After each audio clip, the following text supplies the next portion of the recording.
For Pacifica Radio, September 8th, 2013. I'm Scott Horton. This is Anti-War Radio.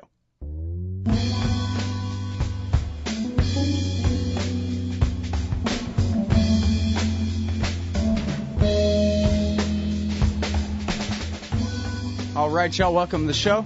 I'm Scott Horton. This is my show, Anti-War Radio. This will be my first episode in the 8:30 slot Sunday morning.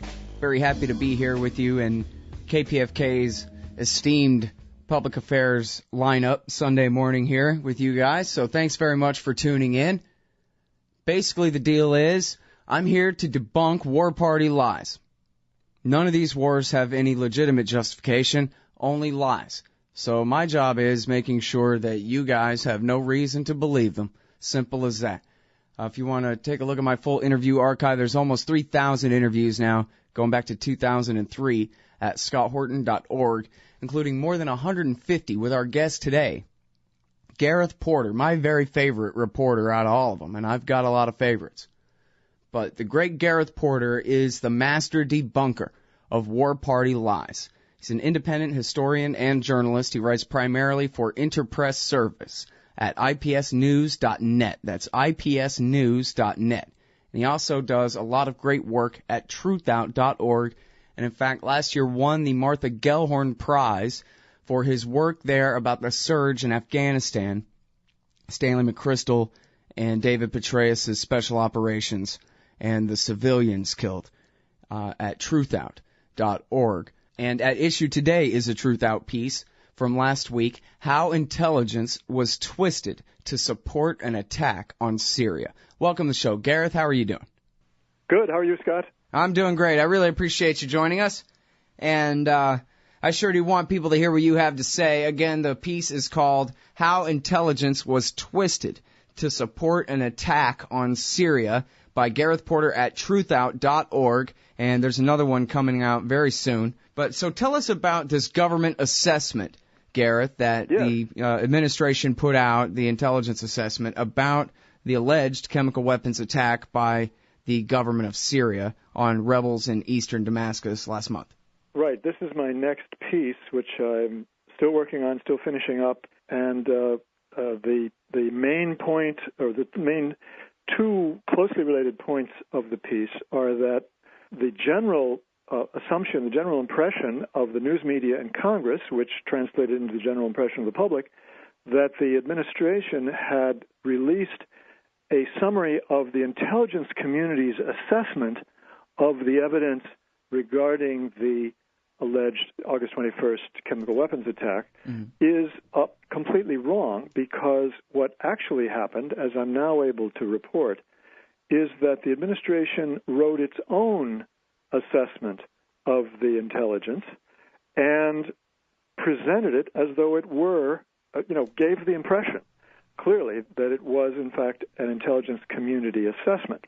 So it is, in fact, even a worse misrepresentation of the intelligence, a more fundamental misrepresentation of the intelligence than I really said in my previous piece that you have referred to already. This is, in many ways worse than the Iraq misrepresentation of intelligence, because at least it was clear that the intelligence community itself was responsible for having put out a flawed, deeply flawed intelligence assessment in October 2002. There were differences within the intelligence community, and some of the differences were worked out in a way that simply did not represent the truth. But in this case, the administration has really prevented the Congress from, having any idea of what the differences are between within the intelligence community. In the case of Iraq, the 2002 estimate did reflect the fact that there were differences within the intelligence community, but nevertheless, the bad guys won out in the intelligence community and managed to sell the bioweapons lab story and the aluminum tube story, among other things. But in this case, the administration has completely pulled the wool over the eyes of Congress and the news media, and sold this bill of goods that they are revealing some of the essence of the intelligence community's assessment, whereas in fact I have three former intelligence officials who are saying, yeah, this either is an administration document or it certainly smells a great deal like an administration document. And so that's one of the key points. The second point is about why the administration is doing this. Why is it that they're going so far out of their way to misrepresent the intelligence by pretending that, it's the intelligence community's assessment, whereas in fact it's the White House assessment, the Obama administration's assessment? Well, the reason is that there's an extremely important piece of intelligence that the CIA, which is responsible for tracking the chemical weapons in Syria, came up with in the process of giving the administration, what they could about the August 21st events. And what the CIA found out was that there was no evidence of any movement of chemical weapons from their storage places in Syria, indicating that they were going to be used for an attack on August 21st. And so this is obviously critical to understanding the overall viewpoint of the intelligence community, and this was completely suppressed by the administration through this ruse. Now, Gareth, what you're saying is that your intelligence sources are telling you that this is why the White House, in essence, forged an intelligence report, a CIA report, talking about we assess this with high confidence that in order to make it seem this was a CIA report, that the reason that they did so was because if they had just published what the CIA was saying in their estimates, the CIA was unwilling to pipe down about them being confident on some level that the chemical weapons had not been moved, had not been readied by Assad's forces. Scott, it's a little bit more complicated than that. Let me be clear that my source on the nature of the crucial CIA intelligence about the chemical weapons in Syria is Larry Johnson, former CIA official and a former State Department counterterrorism official, who still is in touch with people inside the CIA and who has just come out on his own blog saying explicitly that the administration is not telling the truth about this. And I interviewed him, and he gave me the details of this, saying that the intelligence community, that basically the CIA's, through its technical means, has been keeping very close tabs on all of the chemical weapons sites in Syria. And they have kept essentially a 24-hour watch on them. So they are going to be aware of any movement that would signal the beginning or the readiness for a chemical weapons attack. And what he said was that his contact on the inside made it very clear that they did not get any such evidence, that they were quite clear that there was no evidence that the Assad regime had, in fact, carried out that attack because of this very close surveillance of the chemical weapons in the possession of the Assad regime. So not just they didn't see it happen, but they're confident that they would have seen it if it had happened. But now again, exactly. Is this the way Larry Johnson put it is that this is the big dog that didn't bark in the case of U.S. intelligence. And this is why the White House put out their own estimate that looked and smelled like a CIA estimate, but kind of had some flaws too. And let me be clear that is my own analysis, putting, I believe, 2 and 2 together and getting, the last time I checked, 4. Gotcha.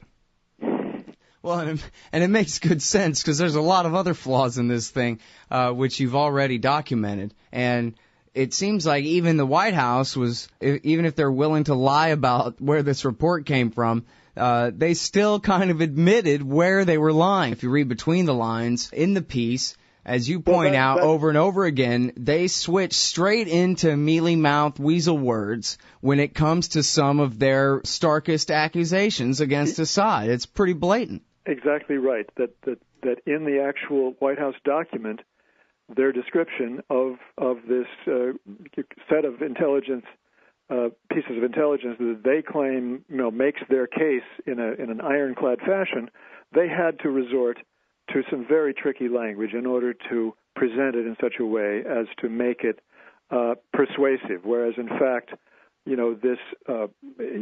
make the case, and I think it's pretty clear that this is accurate. They make a case on the basis of tricky language because otherwise the evidence is extremely murky. They simply have to they had to make an inference which could not really be proven at all that this was an indicator of Syrian government culpability in whatever happened. Right. And now this letter that you're referring to, that's at noquarterusa.net. That's Larry Johnson, former CIA officer's blog. Yes, and also, by the way, Ray McGovern's Veterans Intelligence Professionals for Sanity, which Larry Johnson belongs to, also had this statement that was put out, which included, I think, 8 or 9, 10 members, basically pointing to the problems of the intelligence more generally, and Larry has associated himself with that. But that's separate from his statement on his own blog and separate from his interview with me. Mm-hmm.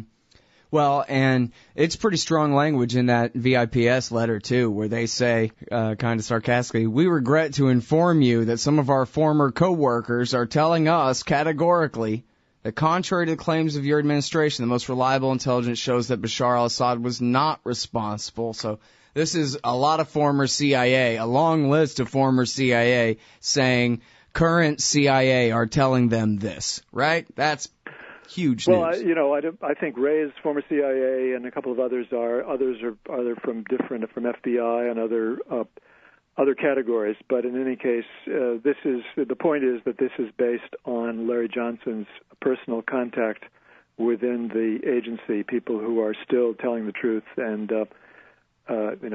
he's able to get the word out. Okay, and now, well, maybe Gareth, at this point it's a minor point, but it's worth bringing up that the effects of the victims in the videos seem to fall short of a full-scale military sarin gas attack, according to the experts that you cite in your Truth Out article, how intelligence was twisted here. Yes, this is still a major anomaly, a major contradiction between the official line of the U.S. administration that it's very clear that this was a sarin gas attack by the Syrian government, and the actual visual evidence that has been presented in dozens of videos that, as you say, the chemical weapons specialists that I've interviewed, as well as others that I didn't interview, have also said that the symptoms that are shown by the victims, shown in hospitals or medical centers, medical points, are simply not consistent with the pattern that you would expect from a sarin gas attack. Without going into detail, I mean, there may be a runny nose here and there. There may be some tremors here and there, but generally speaking, you simply do not see the pattern that would definitely be shown, and particularly the points that the people that I interviewed made most forcefully, particularly Dan Cazzetta, the former U.S. Army chemical corps of the U.S. Army veteran and former White House advisor on chemical weapons, told me that what he was missing entirely is the prevalence of vomiting. You have to see a lot of vomiting in order to believe that there was a sarin attack. It's either that they are vomiting or that they've gone past that, which it means that they've gone into a coma. And that is not what he said he saw, and that's not what I saw. And I've seen dozens of those videos as well. Well, and there was the ratio of wounded to dead, too, where sarin gas attacks tend to not have that many survivors. If you get hit with some sarin, you're pretty much a dead man, right? Correct, unless you are treated within a very, very few minutes. But in this case, they had way more survivors than dead.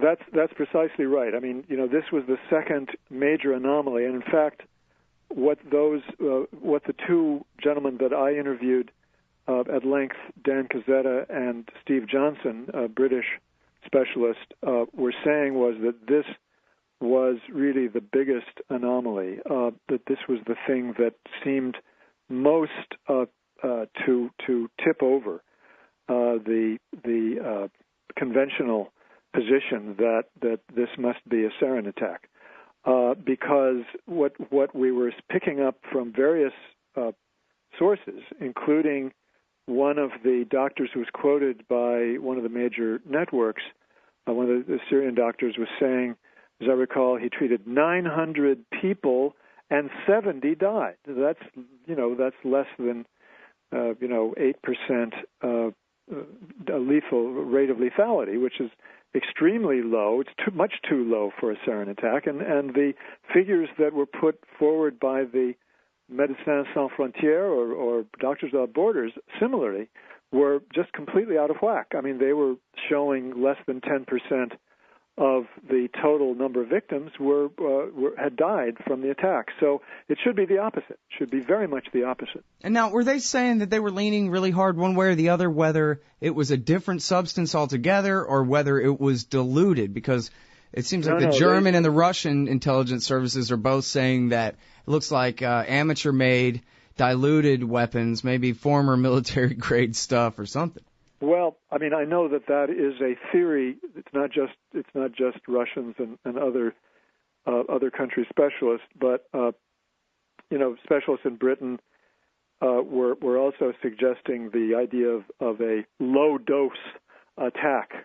But Cazzetta, in particular, was suggesting both to me and to Brown Moses, the blogger who specializes on chemical weapons in Syria, or weapons in Syria, that there are some serious problems with that idea, that a low dose would be extremely difficult to achieve because the difference between a lethal dose and a non-lethal dose is so small in the case of sarin and similar nerve agents, that to get it right is extremely, you have to be extremely skilled, and the chances that you're going to go, do it wrongly are just too great. That would not be very likely.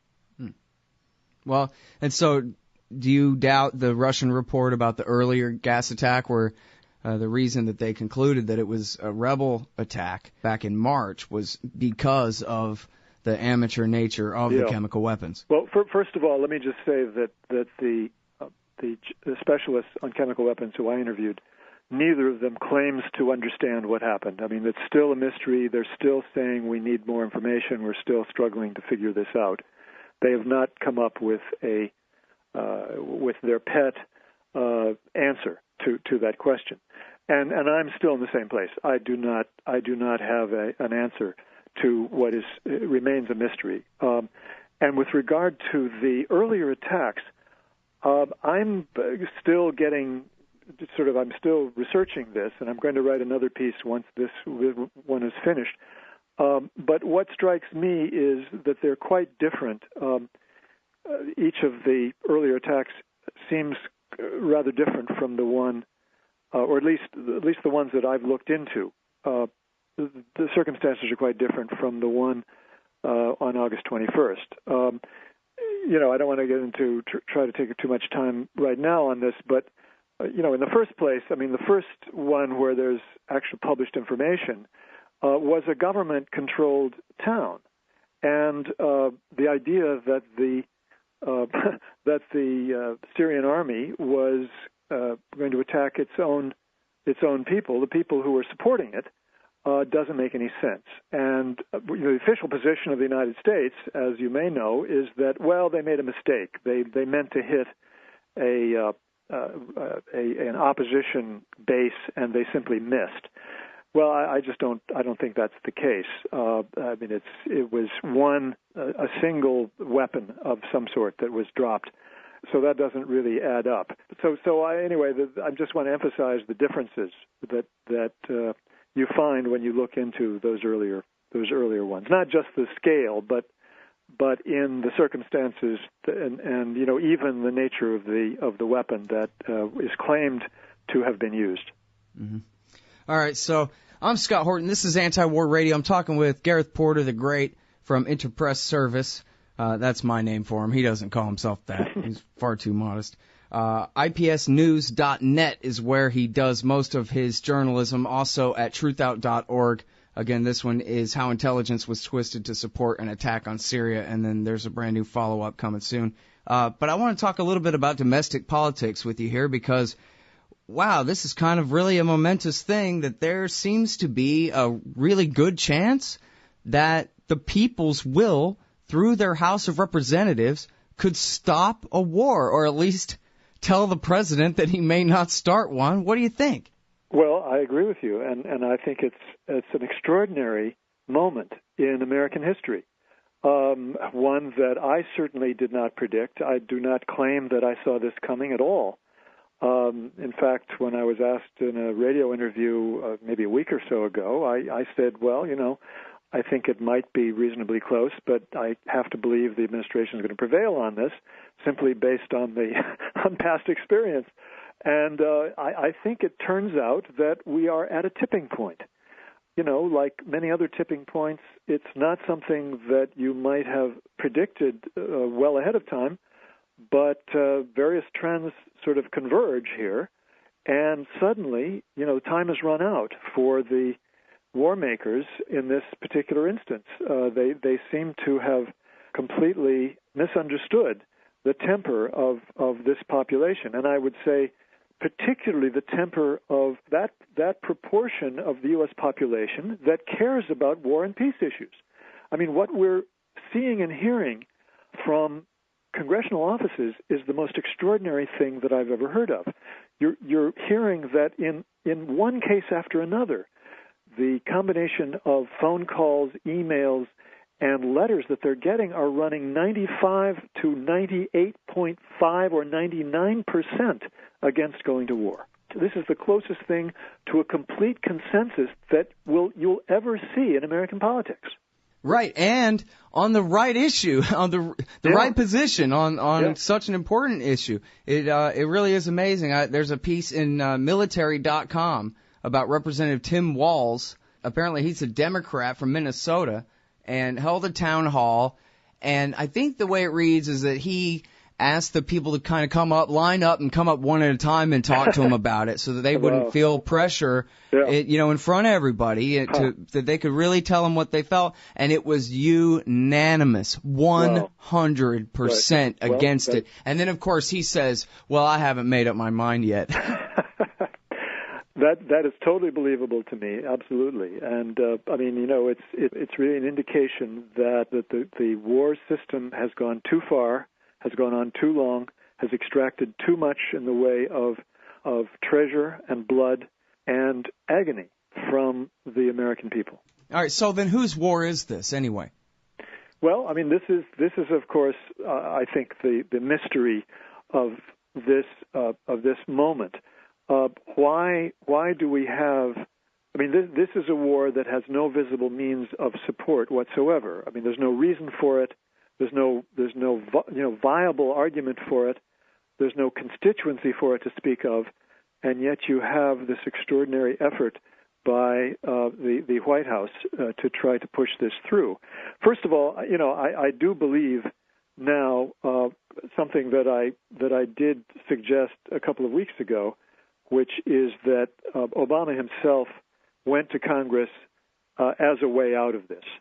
He never wanted to fight in Syria. He never wanted to use force in Syria. As I think I mentioned on one of your shows previously, he made this really significant statement a couple of weeks ago in which he said, to the American people, he said, there are some real downsides to the use of force in this situation, and I want to outline them to you. Now, no U.S. president has ever done that, in my memory, except for Obama in this instance. Yeah. So, I mean, that was a clue that he really didn't want to do it, and there he gets this pressure from Susan Rice and Kerry representing a kind of, I don't know, I have to think that it's they're personal issues for both of them underlying their desire to do this more than anything else.